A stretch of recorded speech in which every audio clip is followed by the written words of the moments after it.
दुनियार सबुठारु सुंदर गछ हेउछि विश्वास, जहा माटी रे नुहे मनीषर हृदय रे लगा जाई थाए। संस्कृति रो संस्कार आसी थाए, आउ संस्कार सभ्य समाज गठन होई थाए। आउ किछि लोक आम संस्कृति को ओल्ड कल्चर कही प्रत्याख्यान करुछन्ते, जहा आम सोसाइटी उपरे डिमेरिट पकाउछे।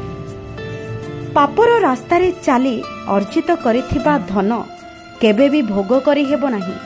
सेही धन केवल प्रायश्चित रही जाई थाए। भगवान काहाकू दुख दियंती नाही, दुख दिए आमर कर्म।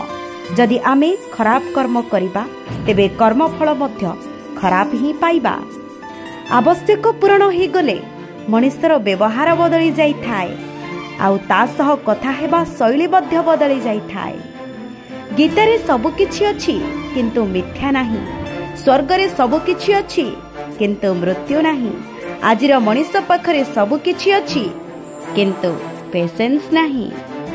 निज पक्षरु कथा हेबा थरे बंद करी देखिबे अनेक आपणार पर होई जिबे, सतरे केही कहार नुहे। जीवन रे एमिति एक समय आसे मनीष जीवनर चारि छकी आउ दो छकी रे से छेड़ा होईछि से बुझी पारे ना, आउ व्यस्तता आउ अस्थिरतार बशवर्ती होई एमिति निष्पत्ति नहीं जाए जहार फलस्वरूप बहुत आघात प्रतिघात सहिबाकू पड़ी थाए।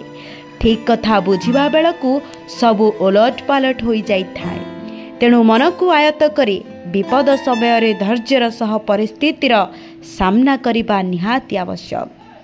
चेहरा को समस्ते सुंदर करंती, हेले केही हृदय सुंदर करंती नाही।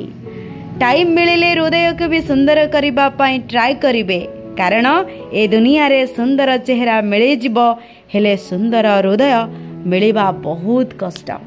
जदि आम कथा आपनको भल लागि थाए तेबे आम चैनल को लाइक शेयर सब्सक्राइब करबा पाई जमा भी भूलिबेनी।